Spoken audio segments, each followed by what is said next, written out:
तो हेलो दोस्तों, नमस्कार और स्वागत है आपका आज के हमारे नए वीडियो पे। तो दोस्तों आज हम लोग बात करने वाले हैं एक बहुत इंटरेस्टिंग टॉपिक के बारे में। अगर आपका गवर्नमेंट जॉब लग जाता है, अगर आप एनएचएम मेडिकल ऑफिसर के पोस्ट में काम करने लगते हो, या फिर आरबीएस के मेडिकल ऑफिसर के पोस्ट में काम करते हो, या फिर आप मोबाइल मेडिकल यूनिट के मेडिकल ऑफिसर हो, तो ऐसे में आप अपनी क्लिनिक को और हॉस्पिटल ड्यूटी को कैसे मैनेज कर सकते हैं। तो आज मैं इस वीडियो में आपको ऐसे ऐसे अच्छे टिप्स देने वाला हूं जिससे आप क्लिनिक को और साथ में आपके हॉस्पिटल की ड्यूटी को भी आप मैनेज कर सकते हैं।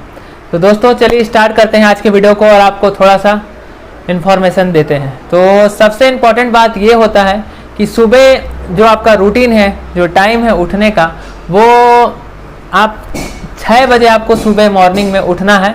और 6 बजे उठने के बाद फिर आपका घर अगर गांव के एरिया में है, अगर आपके गांव के पेशेंट्स ज़्यादा हैं, जैसे कि मेरा खुद का जो क्लिनिक है गांव में, अगर आपका क्लिनिक गांव के एरिया में है तब आपको सुबह के टाइम थोड़ा जल्दी उठना चाहिए। और सुबह आपका वही आप 6 बजे उठ के 6, 7, 8, 6 से 8 बजे तक अपने गाँव के जितने पेशेंट्स हैं आसपास के, उनको अपने क्लिनिक में बुला के आप वहाँ पे आराम से देख सकते हो। ठीक, ज़्यादा इमरजेंसी है तो आप खुद जाके वहाँ पे इमरजेंसी ट्रीटमेंट दे सकते हो। ठीक है, उसके बाद आता है आपके क्लिनिक का बात। अगर आपने क्लिनिक भी खोल के रखा हुआ है तो क्लिनिक को आप 8 बजे से लेके 11 बजे तक सेट कर सकते हो। 8, 9, 10 और 11, तो 2 से 3 घंटा आप गांव वाली क्लिनिक में आपने दे दिया, वैसे ही मैं भी कर रहा हूँ। और 2 से 3 घंटा आपका अपने शहर वाली क्लिनिक में दे दिया। और उसके बाद आप ड्यूटी में निकल जाओ वही 11 बजे से, 11, साढ़े 11 बजे से। मान लो लेट हो जाता है तो 12 बजे से, तो 12 बजे से लेके 3 से 4 बजे तक आपका ड्यूटी चलेगा हॉस्पिटल में। और फिर तो लंच पे चले जाते हैं और फिर शाम को आते हैं। तो ऑलमोस्ट होता यही है कि लंच में जाने के बाद डॉक्टर तो बहुत कम ही वापस आते हैं, चले जाने के बाद तो शाम को सीधे मिलते हैं वो आपको। तो आपको मैनेज सुबह से ही करना है, मतलब सुबह जब आप उठें तो आपको जल्दी उठना है। जल्दी उठ के अपने सुबह के जो पेशेंट्स हैं खुद के क्लिनिक में, आपके जो गांव में है वहाँ देख लेना है, या फिर घर पे जो आपके आते होंगे उनको देख लेना है। 8 बजे के बाद आपकी सिटी में जो क्लिनिक है वहाँ पे देख लेना है। 12 बजे से लेके 4 से 5 बजे तक जो आपका ड्यूटी है उसको आप आराम से हॉस्पिटल में जहाँ भी आप पोस्टेड है वहाँ पे जाके आप ड्यूटी कर सकते हो। 5 से 6 बजे तक मान लो आप वापस आ जाओगे, तो 6 बजे से लेके आप 6, 7, 8 और 9 बजे तक आराम से अपने सिटी वाली क्लिनिक में दे सकते हो।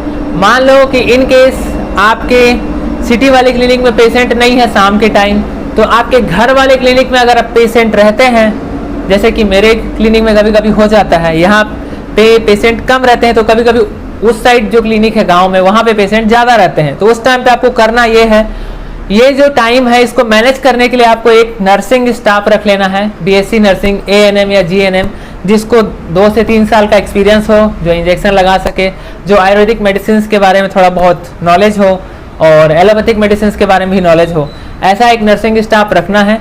जिस टाइम पे आप नहीं हो उस टाइम पे आपको एक नर्सिंग स्टाफ रखना है, चाहे वो लड़का हो चाहे वो लड़की हो। वो उस टाइम पे जो आप नहीं रहेंगे उसका कमी को वो पूरा कर देगी। तो जब मान लो कि आप ड्यूटी टाइम पे आप चले गए, 11 बजे चले गए आप, तो उस समय से आप बुला लो नर्सिंग स्टाफ को, वही सुबह 10 बजे या 9 बजे, वो उस समय से लेके आपके शाम के 7, 8 बजे तक आराम से रहेंगी।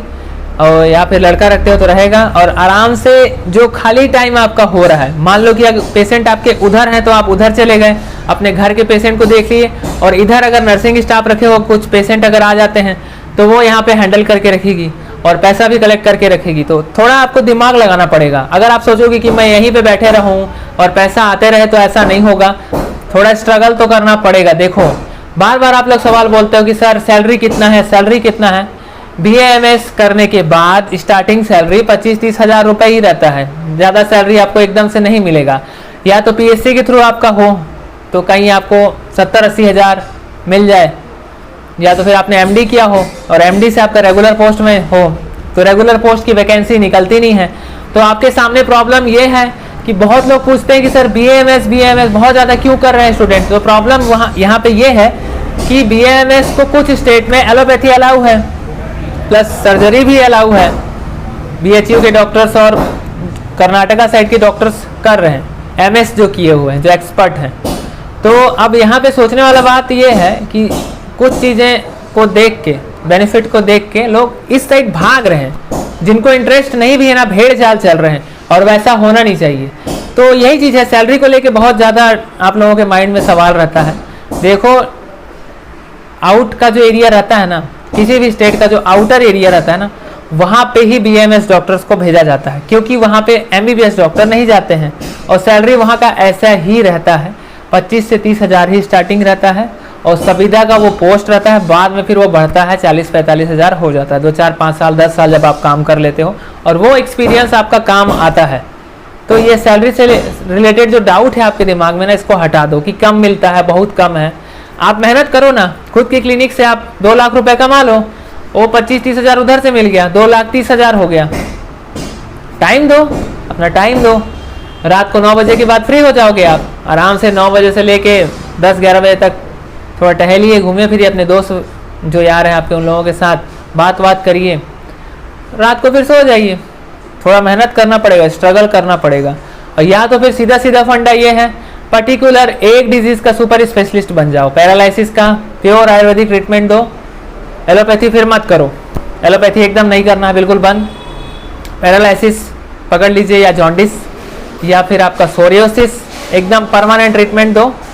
और केरल के एक अच्छे यूनिवर्सिटी से जाके, केरला आयुर्वेदा वहाँ पे बहुत सारे सर्टिफिकेट कोर्स कराती है, वहाँ पे जाके आप अच्छा से अच्छे फील्ड पे पेन मैनेजमेंट का, अग्निकर्म का जो कोर्स है वो कर लो। जॉइंट पेन वाले पेशेंट आजकल बहुत हैं। तो मिला जुला कहने का मतलब ये है, अगर आपको अपने खुद के क्लिनिक से बिना कम मेहनत किए, कम मेहनत करके, मतलब खुद के क्लिनिक पे कहीं बाहर ड्यूटी ना करके, ना किसी प्राइवेट हॉस्पिटल में, ना किसी गवर्नमेंट हॉस्पिटल में, अगर आप ऐसा सोचते हो कि मेरे खुद के क्लिनिक से ही 1.5-2 लाख रुपए अर्निंग हो जाए, तो उसके लिए आपको करना यही है कि अपने स्किल को बढ़ा दो। आप कैंसर वाले पेशेंट को देखो, प्योर आयुर्वेदिक मेडिसिन दो, ठीक कर दो 3 से 6 महीने के अंदर, या अर्थराइटिस वाले पेशेंट को ठीक कर दो 15 दिन या 2 महीने में। तो यही सब बातें हैं आपको जो ध्यान रखना है। तो आज का वीडियो बनाने का मेन पर्पज यही था कि आपको थोड़ा सा नॉलेज दिया जाए कि आप क्लिनिक, हॉस्पिटल और प्राइवेट हॉस्पिटल को कैसे मैनेज करोगे, क्योंकि ये जानना बहुत ज़्यादा जरूरी है। जो स्टूडेंट अभी इस साल BAMS में एडमिशन लिए हैं और आयुष विभाग के जितने भी कोर्स हैं उनमें एडमिशन लिए हैं, बहुत सारा सवाल रहता है, BAMS AM एलोपैथी कर सकते हैं कि नहीं। जब कोर्स ही फर्जी है तो लोग कैसे एलोपैथी कर सकते हैं। वैसे तो BAMS जो डॉक्टर्स हैं उनको भी एलोपैथी नहीं करना चाहिए, उनको भी आयुर्वेदिक मेडिसिन ही देना चाहिए। बट अगर आप इमरजेंसी में दे रहे हो या गवर्नमेंट ने आपको अलाउ करके रखा है, तब आप उतना सीमित सीमा में आप कर सकते हो। तो आज के वीडियो को यहीं पे एंड करते हैं, मिलते हैं नेक्स्ट वीडियो पे। हमारे चैनल को ऐसे ही अपना प्यार देते रहिए। कोई डाउट हो इंस्टाग्राम पे आप पूछ सकते हैं, फॉलो कीजिए, डिस्क्रिप्शन में इंस्टाग्राम का लिंक है, लाइक कीजिए, सब्सक्राइब कीजिए। मिलते हैं नेक्स्ट वीडियो पे। आप सभी को दिल से थैंक यू। यहाँ पे पीछे की साइड नॉइस हो रहा है, थोड़ा सा दिक्कत होगा आप लोगों को, बट यहाँ बगल में लोहा जो गेट वेट बनता है उसका है, उस वजह से थोड़ा प्रॉब्लम होता है हमको वीडियो शूट करने में। तो आज की वीडियो को यहीं पे एंड करते हैं, मिलते हैं नेक्स्ट वीडियो पे। आप सभी को थैंक यू।